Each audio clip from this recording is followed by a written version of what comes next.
Most people believe vision begins by adding something to their lives. Another opportunity, another relationship, another source of income, another open door.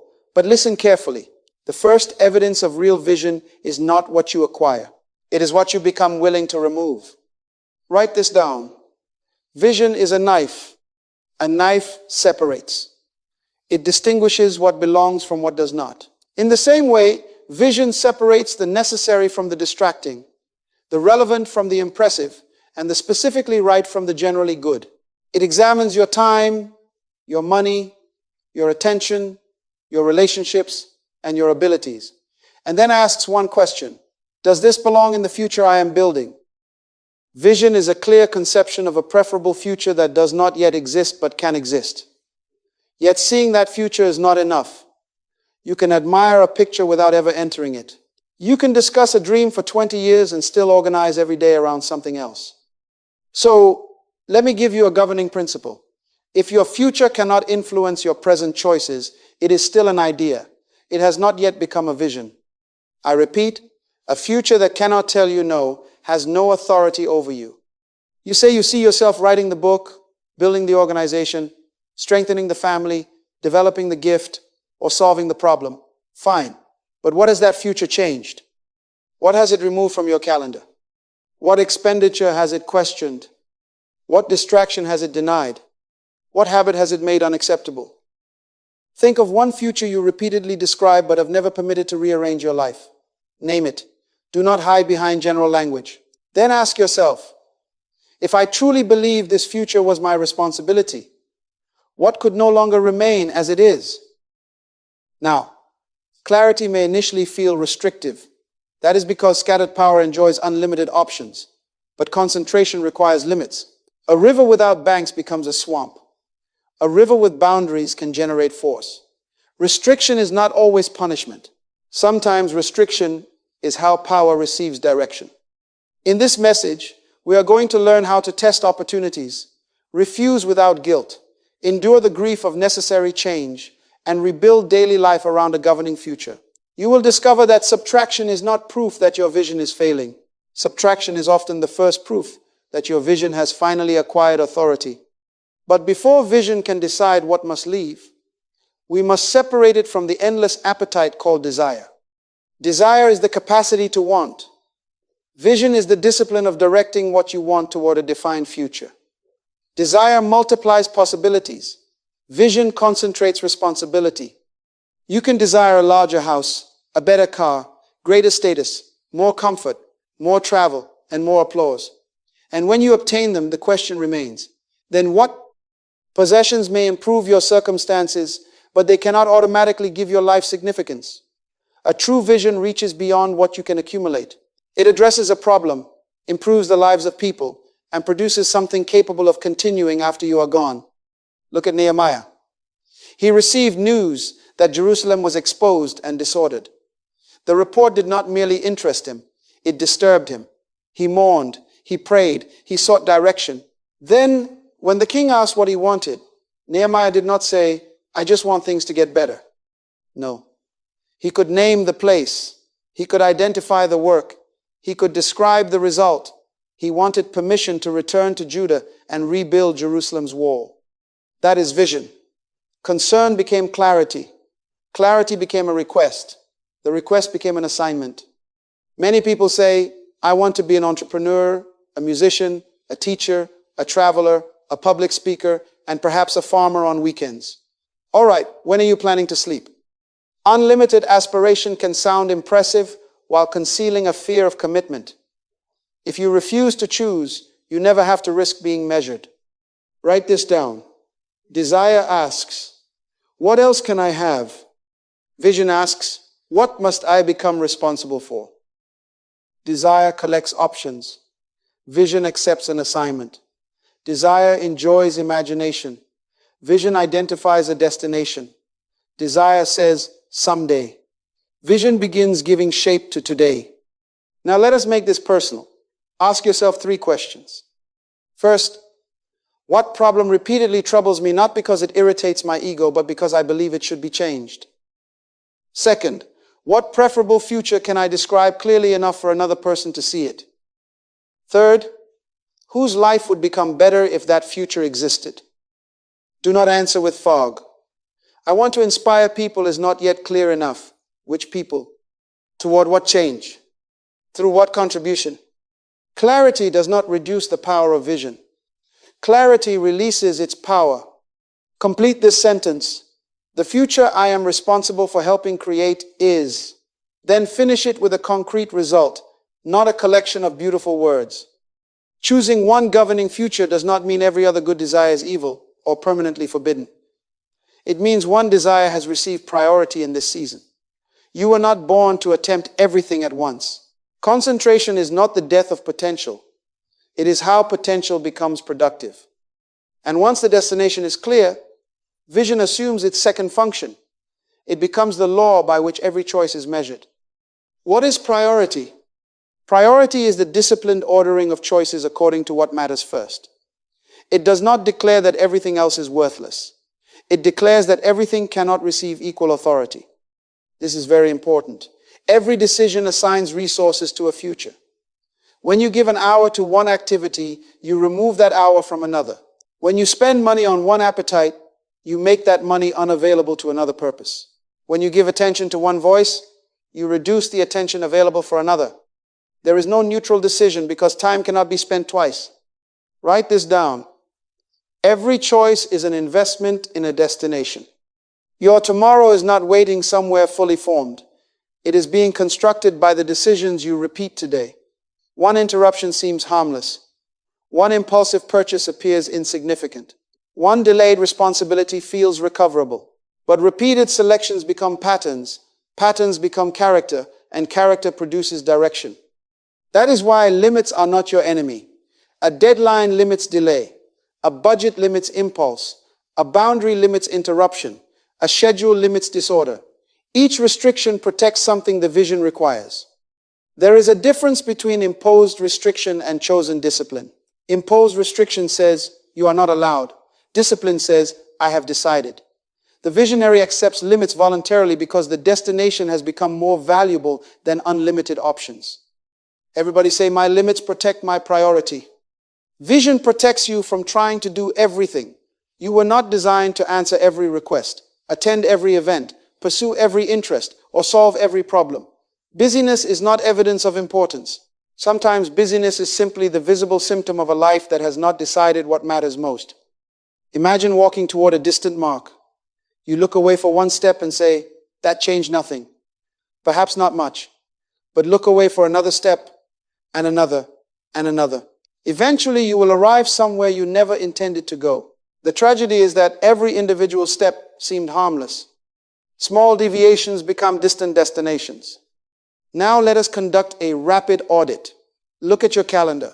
What receives your best hours? Look at your spending. What receives your first resources? Examine your thoughts. What occupies your mind when no one is directing it? Review your unfinished commitments. Which ones continue consuming attention without producing progress? Identify your recurring interruptions. Who or what repeatedly gains access without permission? Do not answer according to what you say you value. Answer according to the evidence. Here is the axiom.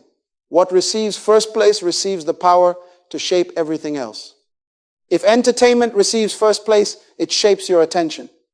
If approval receives first place, it shapes your decisions. If urgency receives first place, it shapes your schedule. But when vision receives first place, it begins ordering your time, your money, your relationships, and your preparation. A vision without priority may produce passionate speeches, beautiful plans, and impressive intentions, but it cannot produce an ordered life. Priority gives vision teeth. It enables the future to say yes, no, now, later, this, and not that. Yet priority sounds simple when the choice is right versus wrong. Its real test begins when both alternatives appear good. Bad opportunities are often easy to recognize. They violate your values, damage your character, or lead away from responsibility. But the most dangerous distraction may be a good opportunity, because a good opportunity can consume the exact resources required by the right assignment. Listen carefully. Something can be morally good and strategically wrong. It may be respectable, profitable, and helpful to somebody, yet still be wrong for you, wrong for this purpose, or wrong for this season? Who defines what is beneficial? Your vision does. An opportunity is beneficial when it advances the destination, prepares you for it, strengthens what supports it, or produces the contribution it requires. If it does none of those things, its attractiveness cannot make it relevant. Consider a talented person who can teach, organize, counsel, create, and lead. Because this person is capable, people keep asking. One invitation becomes 3, 3 projects become 7. Every request sounds meaningful, so every answer is yes. Soon this person is publicly useful to everyone and privately prepared for nothing. The calendar is full, the energy is gone, and the central assignment remains untouched. Ability created the invitations. Lack of priority created the confusion. Distraction commonly wears 4 disguises. First, recognition. They notice me, so I must accept. Second, urgency. They need an answer immediately. Third, fear of missing out. This opportunity may never return. Fourth, approval. If I refuse, they may be disappointed. But someone else's urgency does not automatically become your assignment. This is why the pause is an act of authority. You do not have to commit at the speed of another person's enthusiasm. Pause, pray, think. Examine the pattern, not merely the presentation. A persuasive invitation tells you what you may gain. Wisdom also asks what you must surrender. Write down these 5 questions. First, does this align with the destination? Not merely with your talent, with your destination. Second, is the timing right? A correct opportunity at the wrong time can become a destructive burden. Third, what is the complete cost? Count the preparation, recovery, travel, money, attention, and opportunities you will be unable to accept afterward. Fourth, do you possess the required capability, or can you responsibly develop it within the available time? Fifth, what meaningful contribution will this produce? Visibility is not contribution. Activity is not advancement. Now, if an opportunity fails one test, do not immediately call it bad. The answer may be, not now. It may be, not in this form. It may be, this is valuable, but it is not mine. You need 3 disciplined responses. A clear yes, this aligns and I can commit.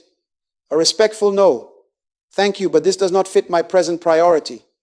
And a conditional response, I can participate later, for this duration, or within this specific scope. Practice saying them before pressure arrives. If you wait until guilt is sitting in the room, guilt will try to answer for you. Here is the principle.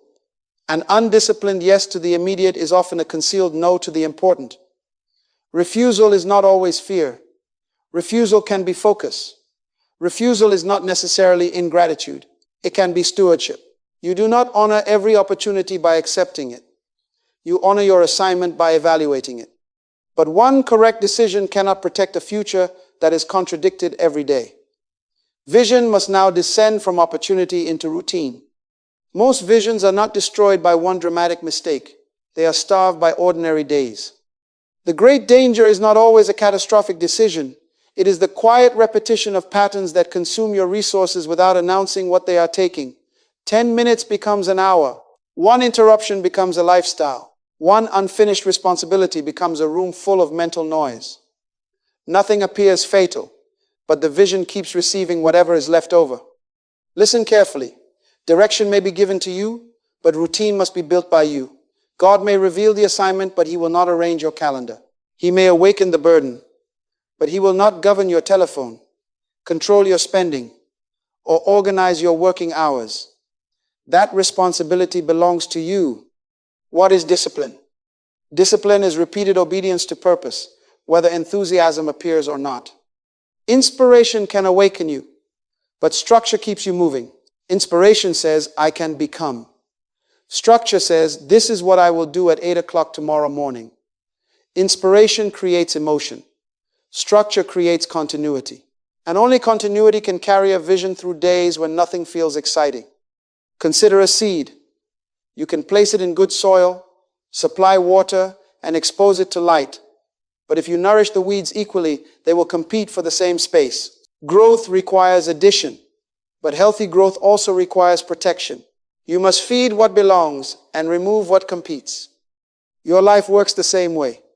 Unplanned hours absorb focus. Reactive commitments absorb energy. Unmanaged spending absorbs provision.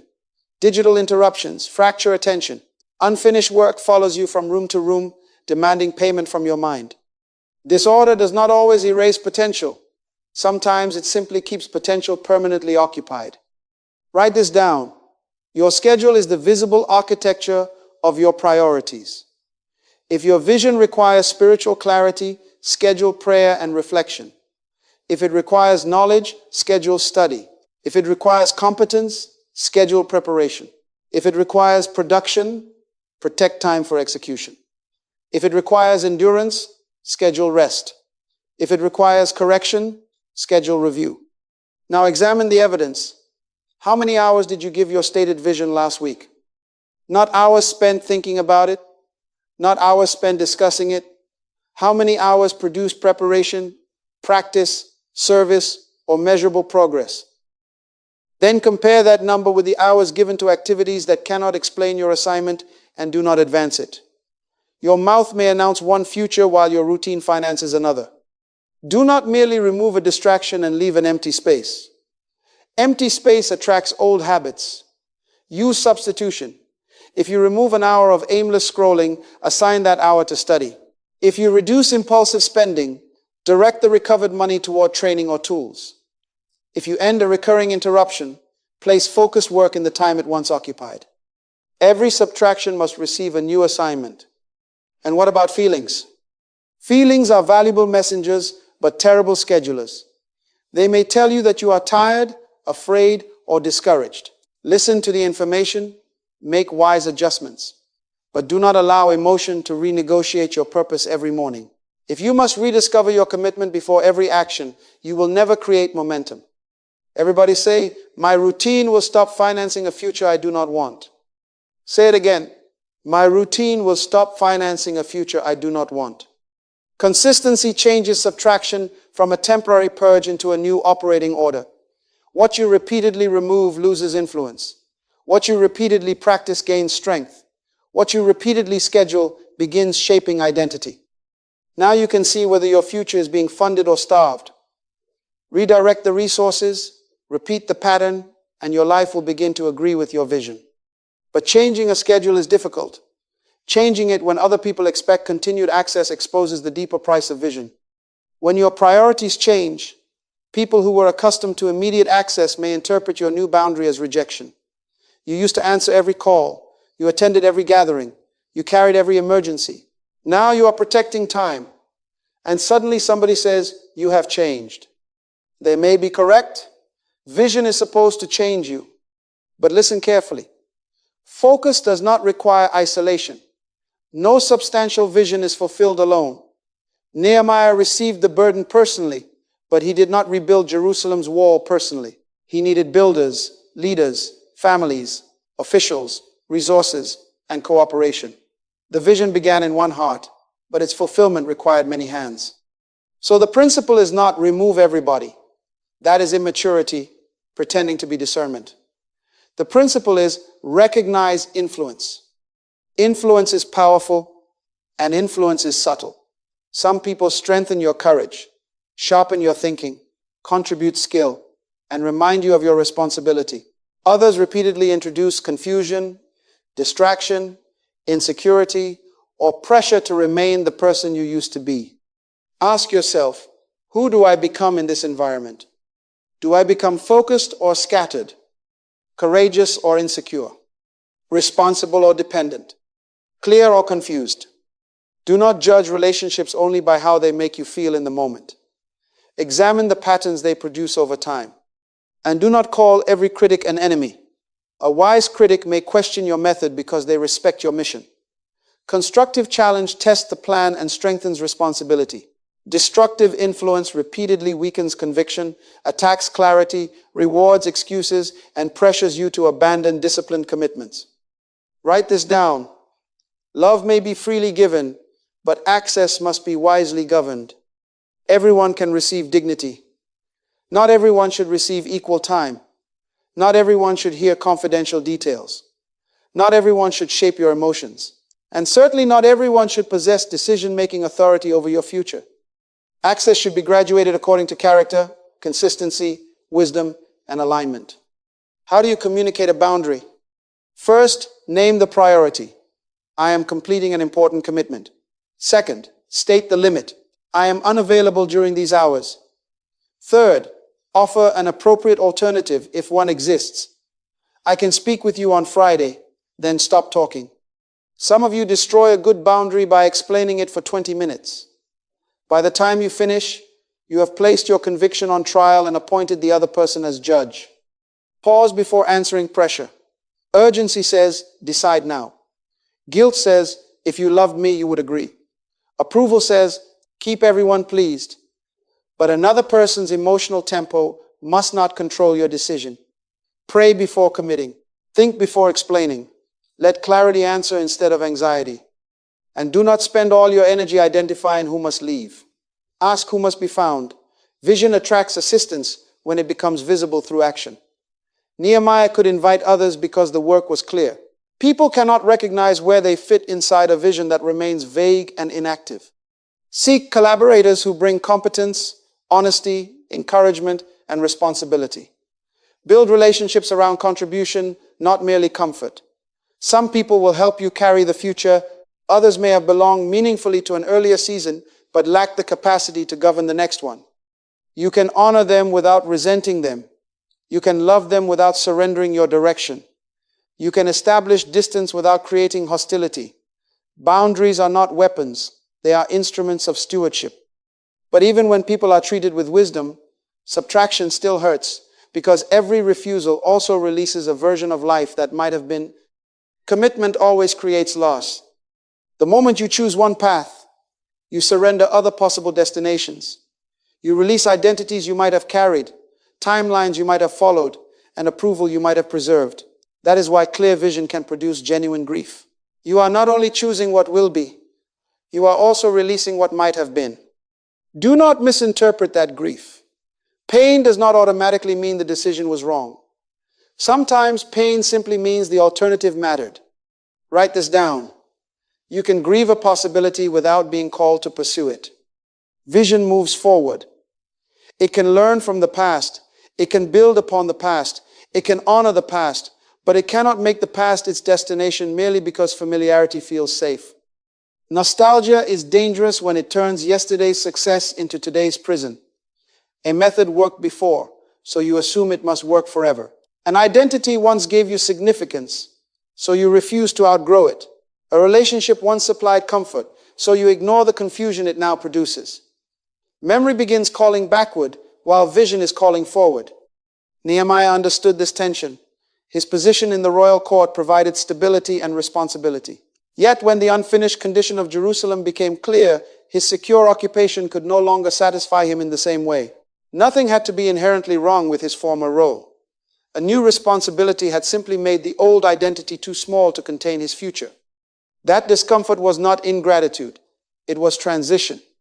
Now distinguish faithful grief from fearful retreat. Faithful grief says, this mattered to me, and I will honor it as I move forward. Fearful retreat says, because moving forward hurts, I will pretend the past was where I belong forever. One grieves and continues. The other romanticizes and returns. Here is a practical way to release what vision can no longer carry. First, name what you are surrendering. Do not use vague language. Name the role, option, habit, expectation, or version of yourself. Second, express gratitude for what it provided. Gratitude prevents release from becoming resentment. Third, acknowledge the lesson. What did that season teach you? What strength, wisdom, or correction will travel forward? Fourth, state clearly why it cannot govern the next season. Not because it was always evil, but because it no longer serves the assignment. And be careful with emotional escape routes. Some people say they have released an option, but they keep feeding it one small commitment, one secret hope, one open door just in case. That divided loyalty preserves distraction. You cannot concentrate your life while maintaining 5 emergency exits from commitment. Say this quietly. I can honor what was without returning to it. Again, I can honor what was without returning to it. Vision's knife is not an instrument of cruelty. It is an instrument of surgery. Pain is not the objective. Healthy function is. Some attachments must be removed so the life you were designed to build can breathe, grow, and contribute. Now that the grief has been acknowledged, the principle must become a working system, one capable of governing the next invitation, purchase, habit, and commitment. Now let us turn this principle into a system. Take out a sheet of paper or open your notes. At the top, write your governing future in one clear sentence. If the sentence requires 10 minutes of explanation, it is not clear enough. State what you are building, whom it will serve, and what change it should produce. Under that sentence, create 5 categories: commitments, habits, relationships, expenditures, and ambitions. Be specific. Do not write distractions. Write the activity. Do not write bad spending. Name the expense. Do not write difficult people. Name the relationship pattern. General language protects you from honest decisions. Now examine every entry through 5 questions in this order. First, does this align with the vision? Second, is this appropriate for the present season? Third, what is its complete cost in time, money, attention, energy, and missed alternatives? Fourth, does it require a capability I possess or can responsibly develop? Fifth, what actual contribution does it produce? Then add one question that will expose imagination. What repeated result proves this belongs in my life? Intentions are not evidence. Familiarity is not evidence. The fact that you have done something for years does not prove you should continue doing it. Patterns must be judged by their fruit. Assign every item one of 5 actions. Keep it because it directly serves the vision. Strengthen it because it is necessary but presently weak. Delegate it because the work matters, but personal ownership is unnecessary. Postpone it because the opportunity may be right while the timing is wrong. Cut it because it consistently consumes resources without producing contribution. Everybody say, keep, strengthen, delegate, postpone, cut. Now calculate what each cut returns. Does it recover 4 hours a week? $200 a month. Mental peace, creative attention, emotional strength. Subtraction must become measurable. Otherwise, you may feel decisive without becoming different. And every recovered resource needs an immediate assignment. If you recover 3 hours, schedule preparation. If you recover money, direct it toward training, equipment, savings, or responsible provision. If you recover attention, protect it for thought and execution. Write this down. Unassigned space will be recolonized by old habits. During the next 7 days, do 5 things. Communicate 1 boundary. Conclude 1 misaligned commitment. Remove 1 recurring distraction. Schedule 1 protected block of preparation. Contact 1 aligned person whose skill or wisdom can strengthen the work. Then establish a weekly review. Ask, what advanced, what intruded, what must change before another week repeats the same pattern? But be careful. Vision is a knife, not a hammer. Do not resign recklessly, abandon legitimate responsibilities, or sever healthy relationships merely because dramatic action feels spiritual. A principal cut is connected to the destination, proportionate to the problem, and executed with wisdom. Noise is not courage. Destruction is not discipline. Within 30 days, your priorities should become visible. Someone examining your calendar, expenditures, conversations, and working habits should be able to infer what future you are building without hearing your speech. That is when vision has become an operating system. It no longer visits your emotions occasionally. It governs your resources consistently. So the final question is no longer whether you possess a vision. The final question is whether you will grant that vision the authority to keep deciding tomorrow. Now bring the entire message together. Vision identifies a preferable future. Priority places that future first. Discernment tests what appears attractive. Discipline protects the decision through repeated action. Courage accepts the emotional cost of leaving behind what cannot travel forward. That means vision is not proven by what excites you. Vision is proven by what it has authority to exclude. You may feel inspired when you describe the destination, but can that destination interrupt your habits? Can it correct your spending? Can it limit your access? Can it refuse an opportunity? Can it survive another person's disappointment? If it cannot govern you, it cannot guide you. Everybody say, I know what I am building. Say, I will not call every good thing mine. Now say, my present will agree with my future. Do not postpone subtraction until circumstances become easier. Easier circumstances do not create disciplined people. Disciplined decisions create ordered circumstances. Your future is not built by tomorrow's intentions. It is built by today's choices. One refusal can restore an hour. One boundary can restore focus. One protected hour can develop skill. One disciplined routine can produce consistency. Consistency creates momentum. Momentum produces progress. And progress turns an invisible future into visible evidence. You may have fewer commitments, but that does not mean you have a smaller life. A concentrated life can contribute more than a crowded life. Fewer activities can produce greater quality. Fewer ambitions can release deeper mastery. Fewer voices can produce clearer conviction. Vision's knife is not placed in your hand for anger. It is not permission to panic, destroy, or separate indiscriminately. It is an instrument of precision. It is a tool of stewardship. It helps you protect what you have been entrusted to build. So make one principled cut today. Not next month, today. Remove one activity that consumes without contributing. Establish one boundary that protects your focus. Close one unnecessary escape route. Then take the time, money, attention, or energy you recover and assign it immediately to the vision. Repeat that process until your daily life begins to carry the shape of your future. Your vision must move from language to schedule, from schedule to character, from character to contribution, from contribution to legacy. Let your yes become precise. Let your no become principled. Let your habits become ordered. Let your relationships become wisely governed. Let your resources become servants of your assignment. When the future consistently governs present choices, vision is no longer merely something you see. It becomes the life you are building.